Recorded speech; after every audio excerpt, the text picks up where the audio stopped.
सर्वप्रथम चलते हैं गोमट सार जीवकांड की ओर। सिद्धम शुद्धम पणमीय जिणिंद वर्णेमि चंद मकलंकम गुणरयण भूषणुदयम जीवस्य परुवणम वोच्छम। जीव द्रव्य की प्ररूपणाओं के अंतर्गत आप मार्गणा नाम की प्ररूपणा पर चल रहे हैं और मार्गणा के 14 भेद हैं। 14 भेदों में से गति मार्गणा का अध्ययन पूरा हुआ है। इंद्री मार्गणा के कल 2 गाथाएं आपने पढ़ी हैं। आज तीसरी गाथा में चलते हैं। इंद्री का मतलब यह है जो अहमिंद्र देवों के समान एक दूसरे की अपेक्षा ना रखकर हर इंद्रिय अपने आप में अपने को स्वतंत्र अहमिंद्र के समान महसूस करती है, वह इंद्रिय संज्ञा को प्राप्त होती हैं। तो गाथा नंबर 55 पर आइए, पेज नंबर 63। ए इंद्रियस्य भूषणम यस्य पुषणम एकम व्यहोदिशेष जीवाणम एकम व्यहोदिशेष जीवाणम होन्तिकम उड्डीयायम होन्तिकम उड्डीयायम जिह्वाघाणच्छिसोत्तायम जिह्वाघाणच्छिसोत्तायम। सामूहिक गाथा पढ़िएगा। यस्य पुषणम एकम व्यहोदिशेष जीवाणम होन्तिकम उड्डीयायम जिह्वाघाणच्छिसोत्तायम। एकेन्द्रियस्य स्पर्शनम एकमपि च भवति शेष जीवानां भवन्ति क्रमवर्धितानि जिह्वा घ्राणाक्षि श्रोत्राणि। बहुत ही क्रम से चीज़ों को बताया है कि कोई साधारण स्वाध्यायकर्ता भी इन बातों को समझ सके। माने एकेंद्रीय जीव के एक स्पर्शन इंद्रिय ही होती है। ये नहीं है कि एक इंद्रिय जीव है तो उसके कान हो जाए खाली एक इंद्रिय, नहीं, उनका क्रम है। जो एक इंद्रिय जीव हैं उनके एक स्पर्शन इंद्रिय ही होती है। शेष जीवों के क्रम से एक एक जिह्वा, घ्राण, चक्षु और श्रोत्र बढ़ जाते हैं। माने एक इंद्रिय जीव के केवल एक स्पर्शन इंद्रिय, 2 इंद्रिय जीव के स्पर्शन और रसना इंद्रिय, 3 इंद्रिय जीव के स्पर्शन रसना और घ्राण इंद्रिय, 4 इंद्रिय जीव के स्पर्शन रसना घ्राण और चक्षु, और 5 इंद्रिय जीव के स्पर्शन रसना घ्राण चक्षु और श्रोत्र। ये पांचों ही इंद्रियां होती हैं।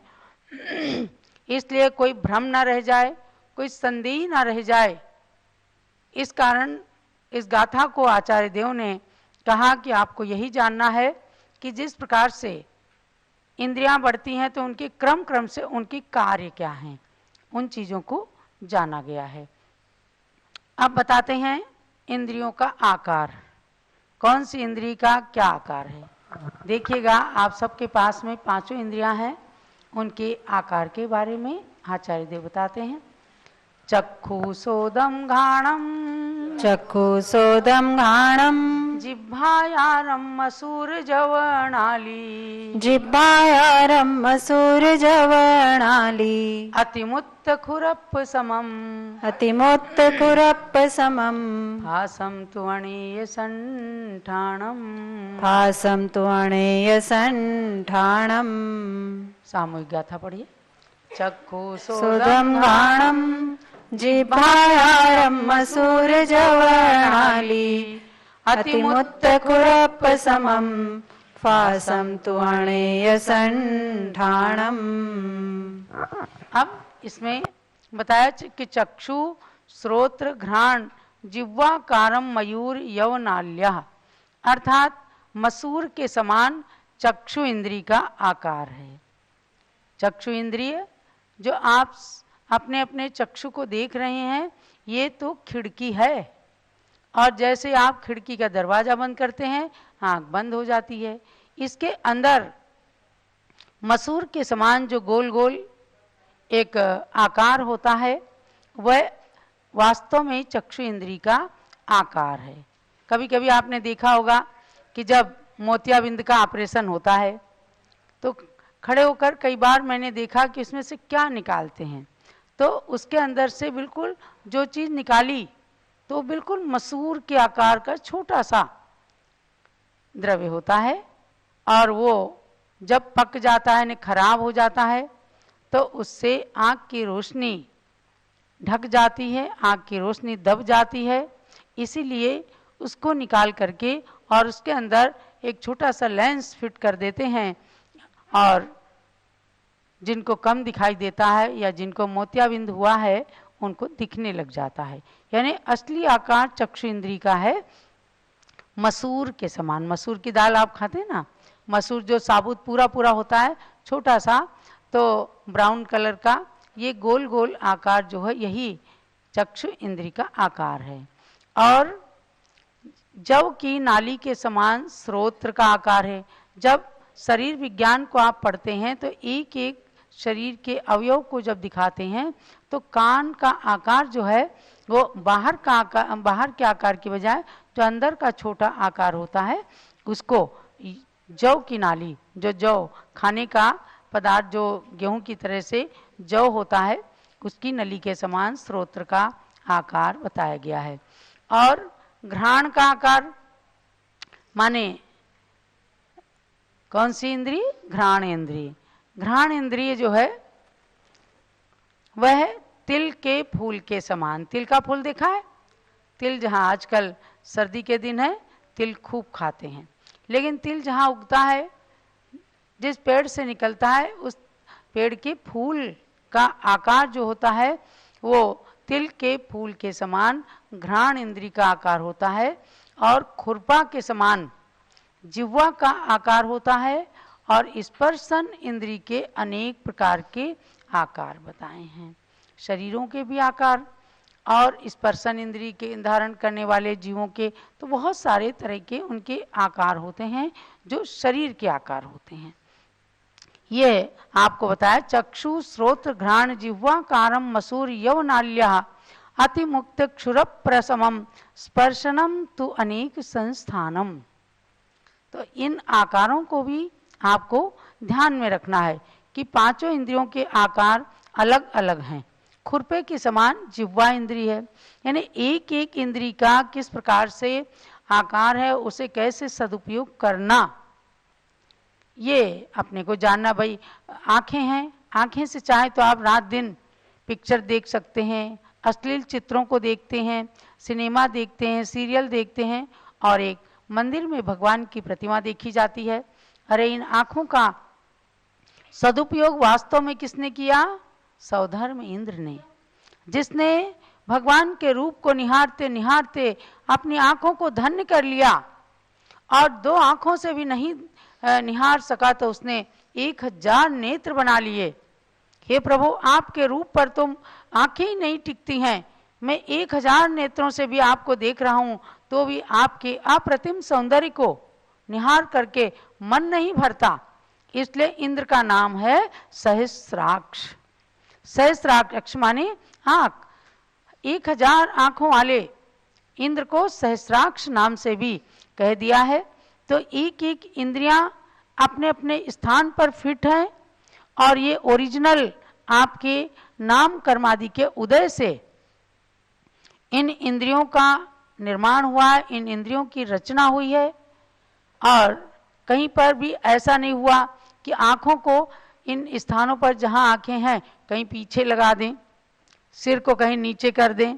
तो ये जो जिसका आकार है उसके अनुसार उस जीव के शरीर में वहाँ पर इन इंद्रियों को बिल्कुल कर्मों ने फिट किया है। ये सृष्टि की व्यवस्था है, और सृष्टि में हम सबने मनुष्य गति में जो जन्म लिया है अपनी पांचों इंद्रियों को प्राप्त करके और उनका हमेशा सदुपयोग करना है। देखो, इंद्री के संदर्भ में मैं आपको ये बताना चाहती हूँ कि हर इंद्री तो एक एक काम करती है, लेकिन रसना इंद्रिय 2 काम करती है, खाने का भी और बोलने का भी। और अगर देखो आप तो सबसे ज्यादा अनर्थ या तो खाने में है या बोलने में है। खाने में व्यक्ति भक्ष्य भक्ष्य का ध्यान नहीं रखता और इंद्रिय लोलुपता के कारण अपने कर्म का बंद करता रहता है। एक इंद्रिय लोलुपी रहा शुभम चक्रवर्ती, जिसको फल अच्छा लग गया मायावी देव के द्वारा लाए हुए, तो वो इतना जिह्वा इंद्रिय के बस में हो गया कि वो उसके मायावी देव के साथ चल पड़ा। उसके सब मंत्री वगैरह रोक रहे थे, आप अकेले आपको ये ले जाना चाहता है, कोई खतरा है, आप मत जाइए। लेकिन उसने कहा राजा ने, मैं तो जाऊंगा।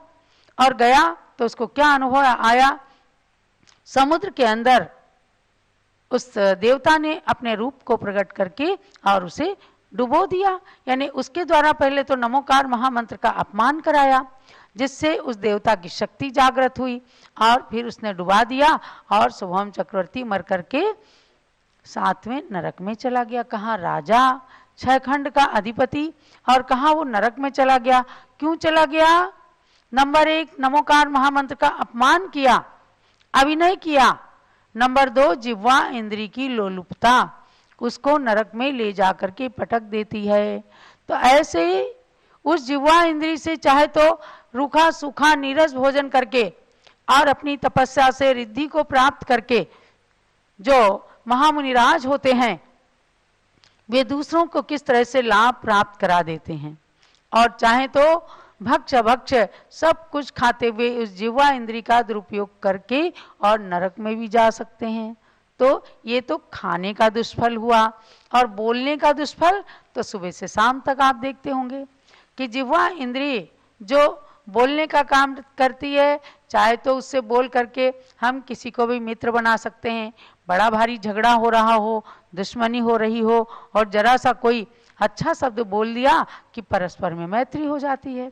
और अच्छे भले मैत्री के भावों से बैठे हैं और जरा सा एक फुलिंगा डाल दिया और वहीं सब के सब फट जाते हैं, कट जाते हैं, आपस में दुश्मनी हो जाती है।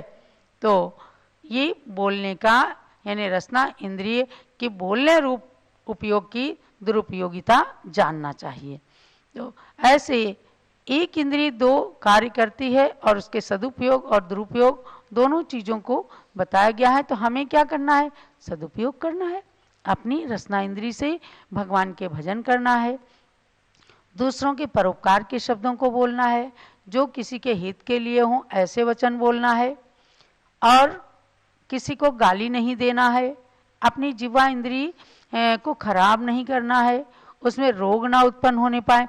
एक एक इंद्री संबंधी न जाने कितने रोग हैं, जब मैं किसी दिन आपको बताऊंगी तो आप आश्चर्यचकित रह जाएंगे कि कुल मिलाकर के जो 5,68,99,584 रोग एक शरीर के अंदर होते हैं और वो नरक के अंदर सारे रोग उदय में आते हैं। तो इन रोगों में जिह्वा इंद्री में कितने रोग हो सकते हैं, चक्षु इंद्री में अधिक से अधिक कितने रोग हो सकते हैं, ये सब डिटेल जब आप जानेंगे तो आपको लगेगा कि हे भगवान, मुझे तो हर क्षण अपनी इंद्री का सदुपयोग करना है। तो ऐसे गोमटसार जीवकांड के अंदर इस इंद्रिय मार्गणा का निरूपण करते हुए आज आपने इंद्रियों की वृद्धि का क्रम जाना कि स्पर्शन इंद्री वाले के, एक इंद्री जीव के केवल स्पर्शन इंद्री, ऐसे 2 से लेकर 5 इंद्री तक के जीवों के एक एक इंद्रियां और क्रम से बढ़ती चली जाती हैं। और इंद्रियों का आकार जान करके उन आकारों की ओर नहीं, उनके कार्यों की ओर हमें जाना है। इंद्रियों के बस में हमें नहीं होना है, इंद्रियों को अपने बस में करना है। तो इस प्रकार से यह गोमटसार जीवकांड नाम के ग्रंथ में स्वाध्याय करते हुए आपने जाना है कि और इंद्रियां द्रव्येंद्री और भावेंद्री 2 प्रकार की भी होती हैं। जब भावेंद्री का क्षयोपशम होता है तभी द्रव्येंद्रियां पूरी तरह से कार्य करके और अपने कार्य को संपादित करती हैं।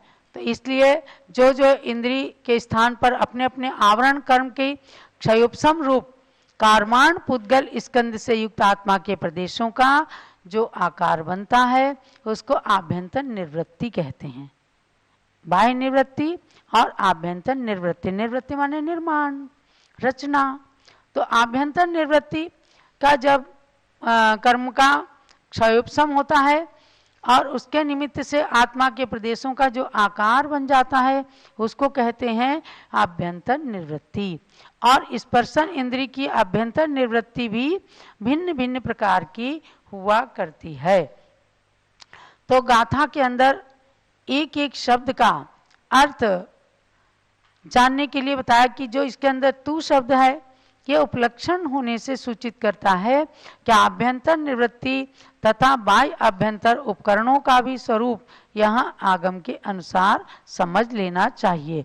तो आपको जो बाह्य इंद्रियां दिख रही विशेष रूप से जैसे चक्षु इंद्रिय है, तो चक्षु इंद्रिय इसका ये बाहर का आकार है और बाहर के आकार में ये जो पलक हैं ये खिड़की आंखों की सुरक्षा के लिए, अगर सारा दिन आंखें खुली रहें तो आपकी आंखें जो हैं खराब हो सकती हैं। इसलिए प्रकृति ने जहां आपको इंद्रियां दी हैं वहीं ये बताया कि समय समय पर उनका सदुपयोग करना। सोने के समय आंखों को बंद करना मतलब क्या है, आंखें बंद इसलिए होती हैं कि आपकी आंखों की सुरक्षा हो जाए, थोड़ी देर तक आंखों को एनर्जी मिल जाती है। तो ऐसे करके जब जब आंखें थकें तो प्रभु की भक्ति करते हुए अपनी आंखों को अंदर की ओर निहारने के लिए नासाग्र दृष्टि कर लें। निद्रा के समय पूर्ण रूप से बंद कर लें ताकि आपकी बैटरी चार्ज होती रहे और हर इंद्रिय अपने कार्य में सफलता को प्राप्त करती रहें। तो ये आज के गोमटसार जीव कांड का स्वाध्याय हुआ।